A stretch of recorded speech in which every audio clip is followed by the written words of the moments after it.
Subscribe, like, comment and share to support the channel. Thank you for the support. There was a brief moment of silence between the captains and Ong after Joel asked the question. Ong remained speechless upon Joel asking him if he was a demon. The captains continued to stare at our boy. Ong decides to laugh off the question and ask them if they were kidding. He explained to the captains that Lu when he had just narrowly escaped the clutches of a one-fin demon, but Joel wasn't impressed by Aang's answer. He tells Ong that the other one-fin demon was killed by Jean and Gel. As he continued to walk closer to Ong, he looks at Ong with a confident look and asks him another question. You killed that one-fin demon by yourself? Joel continues to question Ong by leaning forward, asking him how did he escape with Lu. Ong began to feel uncomfortable at the questions that Joel was asking him. His thoughts started to go haywire as Ong wondered if he was really out of options here. He begins to think of what kind of excuse he could give the captains as they were getting suspicious of them. Joel gives Ong a huge bombastic side-eye that causes his own eye to glow a fiery purple aura. He asks Ong if the reason he was able to escape from the demon's clutches was because he was their accomplice. The bombastic side-eye from Joel caused Ong to sweat profusely as he thinks about whether he should reveal his secret now but wondered what would become of him if he does. He thought of how the captains would rip him to shreds the moment he reveals his secret to them. Ong continued to think deeply about how the captains wouldn't let this opportunity go. He knew that they wouldn't believe him if he said he was human, as they would treat him as a demon after all, since his body houses the strongest demon called the Eight-Finned King. Joel interrupts Aang's thoughts as he unleashes his core power. A blue aura spreads around them as Joel summons a golden knife in his hand. He tells Aang that if he stayed silent, Joel would have no choice but to resort to violence. Aang's hand trembles upon hearing Joel's threats, thinking to himself about whether he should fight it out with the captains. Gel, our mommy of this manhwa, comes in between both Joel and Aang. She holds onto Joel's arm, telling him to cut it out. She poses in a very interesting way to capture our viewers' attention. She explains to them that only demons with 4 or more fins can turn into humans. To her, Aang didn't seem like a 4-fin demon, but even if there was such a possibility, it would be pointless for him to come into their C-rank city. Jean adds on to Gel's explanation and informs them that demons do not save their companions. They do not understand the concept of comradeship and were selfish and ruthless beings. Jean brings out a past memory and tells them that Aang had risked his life to bring back Lu to the city, so it made Jean not think of Aang as a demon. Joel breaks the tense situation in the air but cheerfully patting Aang's back. He then asks everyone why so serious, telling the other captains that he knew to stop as he just wanted to tease Aang a little. Joel then tells Aang that it must have been hard on them since he and Lu both cheated death together. Jean recounts Lu's testament that she told them. She stated to the captains that she had fainted while fighting the one-fin demon, and that she doesn't remember anything else. Jean looks at Aang and asked him what exactly happened since he was the one that saved her from its clutches. Even Gel joins in with the questioning with a delicious mommy stance. She asks Aang about whether he had really defeated the one-fin demon. Yes, mommy, he even ate the blue demon core, but we can't tell her that. Even Aang's eyes trembled about seeing her glorious figure after being asked, but he soon realizes that he could come up with other possibilities as he was previously concentrating on the demon within him the whole time. Aang decides to play the role of an idiot and tells the captains that he managed to defeat the one-fin demon because he was a genius. All 3 captains were too stunned to speak upon hearing that sad excuse from our hero, but nonetheless our hero was happy about his excuse as he blushes. He tells the captains that he could instantly absorb most of the energy in a core and make use of it. This skill allowed Aang to use strength far greater than usual temporarily, which was his secret weapon. Gel reconfirms Aang's claim by asking if it is method of absorbing most of the energy in the core was similar to the effect of the captains activating their core's energy. Aang immediately agreed to what Gel said, hoping that the captains would believe the explanation. The captains briefly and quietly exchange glances with one another on whether to believe Aang's reasoning. Joel breaks the silence with laughter and tells Aang if what he said was really true, then it would mean that he was an actual genius. Jean continues to question Aang about whether he had used the same power during the previous incident to defeat the one-fin demon in the underground cave. Aang agrees with Jin's question and explains to him that the first incident was when he first discovered this power. Aang had felt his body absorb all the energy in the core, so that he could use all that power in an explosive attack. He even managed to blast the demon's body to bits after catching it off guard. But he soon lost consciousness after that because it was his first awakening. This time was when he had used the same method to kill the demon that captured Lu, but because his body couldn't withstand the sudden surge of power, he collapsed right after carrying Lu back. Jean hears the explanation and took a moment to think about it. If Aang's words were true, it would explain why Jean had found his core on his chest broken into 7 pieces.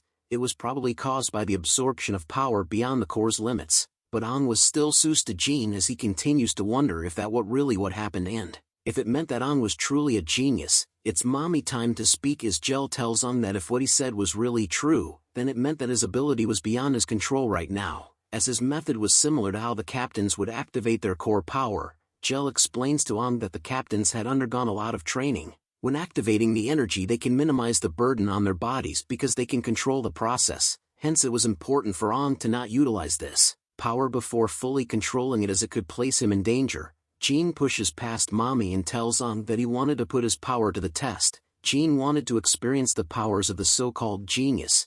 Jean exudes a daddy red aura around his body as he tells Aang that they were going to the arena. The scene changes as our boys are seen in the middle of the arena. Aang wears his glove while posing like a male fashion model. Knowing that this test was because Jean was still doubting about what Aang said, Jin's hands are seen slamming against the ground in a heavy manner. He prepares himself in a stance and tells Aang to come on. Aang nervously tells Captain Jean that he would be in his care. Aang looks at the predator mode that Jean was in and knew that he couldn't fight him in his current state, even though the captain's skills were what he considered the most basic of the fundamentals in his past life. But his current body couldn't use those same skills. He touches the core on his chest, thinking about whether he should use the demonic power within him. Brace yourself, Jean shouts as he launches straight at Aang with the speed of a torpedo. Jean takes a swing at Aang as his body was covered in flames, but Aang manages to step side his attack with ease. But the attacks don't stop as Jean takes another heavy step before giving Aang a bombastic side kick to his face.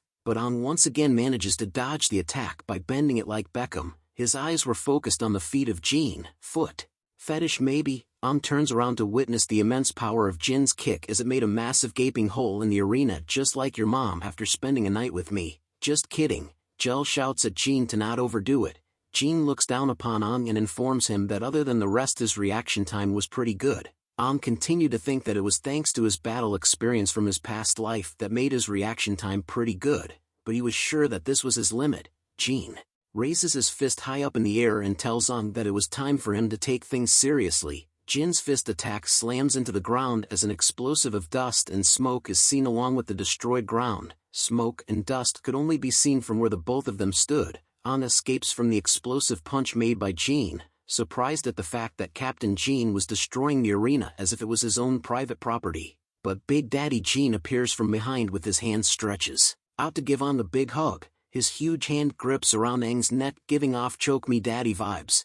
Jean looks at Aang and asks him if that was all he got. Aang knew that he couldn't escape from Jin's grasp with his current body state. Jean decides to side sweep Aang's legs, causing him to fly towards the wall with a heavy landing. Joel and Jel were shocked to see what Jean had done to Aang. Joel tells Jel that this was too much and that they needed to end this here. But Jel reminds him that Jean wasn't the type to take things too far and that they needed to give him some time. Jean continues to taunt Aang. "Is that all you got?" he shouts, telling Aang that he couldn't be a genius with just those skills. Aang held a determined look in his eyes as he hated the thought of being underestimated. He slowly stood up with his butt facing us, recalling his past life where warriors would refer to him as king. To Aang, Jean was still just a kid. Steam started to emit from his body since he called himself a genius. He would fail Jin's test if he couldn't prove it, but since he was reborn, Aang knew that he couldn't live up to the same standards he had in his past life. Aang grew a grin on his face as he thought of secretly using some power from the demonic bastard that was inside his body. Our little boy finally gained the powers of the demon as a deadly red aura covers his body. He starts to flex and walk towards Jean with his new powers. The captains were shocked to see the powerful aura that was emitting from Aang's body as they watched from afar. Aang calls out to Jean slowly as he walks even closer to him. Aang tells Jean that it was his turn to attack just as an image of his past self manifested itself within Aang's red aura. Jean was too stunned to speak as he slowly sees the magnificent aura that Aang was unleashing. It was a massive red storm of aura that compromises of both his past self and the 8-fin Demon King. Even more red aura started to erupt from Aang's body as he stood still in a massive crater that had been made from the force of his powers. His synchronization rate was increasing from 18% to 19% to 20% to 25% and finally 30%. Aang could feel his blood being stimulated despite the low rank of his core, but as long as he could utilize the consciousness inside of himself, he would be able to establish and grow the potential of this body. Joel asks Jel if she could feel that Aang's synchronization was still increasing. Jel was surprised to learn that and wondered if Helios City had finally found the genius of the forgotten C-rank city. Even Jean could only stare in shock upon seeing that Aang's synchronization had shot up to 40% and was still growing. He recalls that Lu's synchronization rate was 39%, but Aang had surpassed her by now. Aang called out to Jean, which broke his train of thought. As he slowly approaches Jean, he tells him not to be distracted. How the tables have turned. Here I come, Aang said as he leaped forward with his fist readied.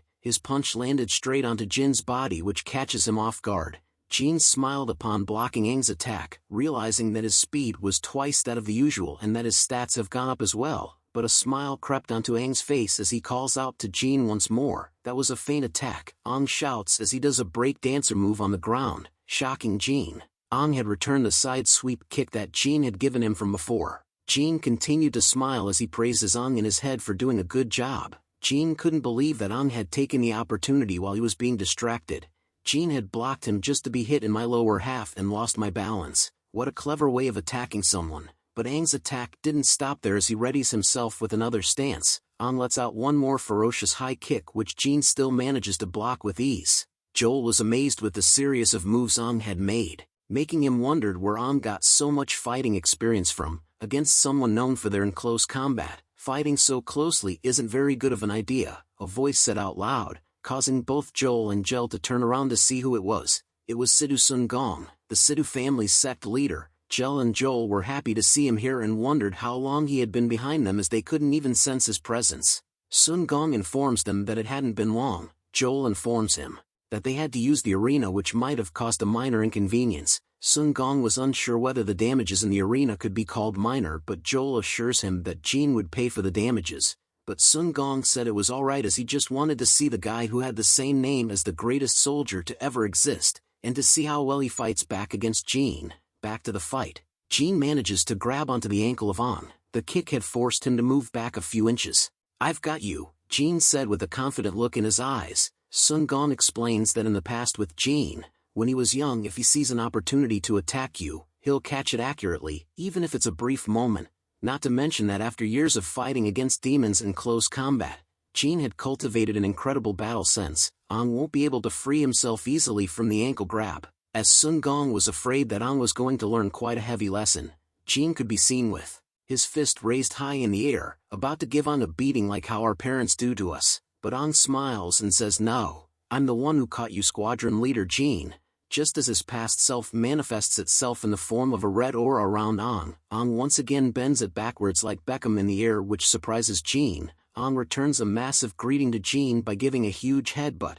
I mean, 2 heads are better than 1, right guys? Sun Gong and the captains were shocked to see what just happened as Jean flew back from the impact of Aang's attack. Jean recovers from the recoil of the attack but grunts in pain while calling Aang a bastard. Meanwhile, Aang gracefully lands back on the ground and tells Jean that the bones of humans are very sturdy, but their foreheads are soft. Take note of this, viewers. Aang doesn't stop his attacks and begins to rush towards Jean once more, shouting at him that it was still his turn to attack. Jean could only stare in wonder, but he soon regains his composure. He readies himself for Aang's incoming attack. Come get me, Jean shouted as his eyes glow red. Joel commented that Jean was no longer going to hold back anymore. Before Aang could reach Jean, Jean had destroyed the ground beneath them in a single move. Aang was impressed by this as it showed that Jean was attacking and defending at the same time. He then stretches his hand out, which showed a faint red glow. Aang thinks to himself that Jean should try a little of the demonic energy he has. The faint red glow soon turned into a massive clawed hand figure in front of Aang. He squeezes his hand hard and used a skill called Crushing Explosion just as the figure of the 8-fin Demon King appeared behind him.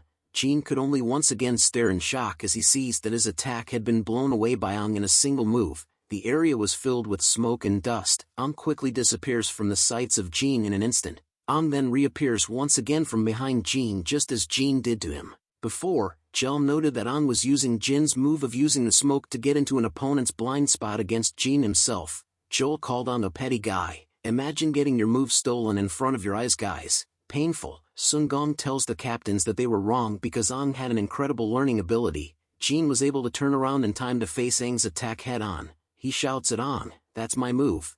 Don't you forget." I'm more familiar with it than anybody else, Jean screams. Just as their attacks were about to land on one another, but something happens the moment they fist cross each other's. Sun Gong tells the captains that Jean had lost. An had won the exchange of blows. His fist gave out a one-punch man power as a large amount of smoke is seen exiting from Jin's body. It turns out that An had missed his punch. Jean could only look shocked from the strength of Ang's fist and wondered if he had missed on purpose. An explained to Jean that he had always used the method of restraining his opponent and attacking immediately. If Jean hadn't held back in the beginning, An wouldn't have been able to take advantage of him. It was also due to the Jin's forehead concussion that caused his sight to be disorientated, which was why Jean thought that An had 3 afterimages, causing Jean to make a mistake to which An used to his advantage. With a confident smile and a wink, An asks Jean if he believes in him now. Jean closes his eyes for a moment to think. Is he a genius, he wonders, as a massive fist print had landed on the wall right behind them, giving off Saitama vibes. Sun Gong's eyes lit up like a Christmas tree, thinking that with An he might be able to do something for them. Footsteps could be heard approaching the training arena, which catches everyone's attention.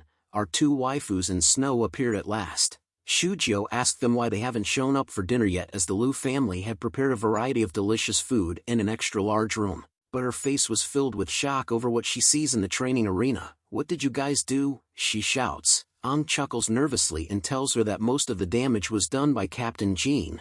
Liu wonders if An and the captains had been sparring.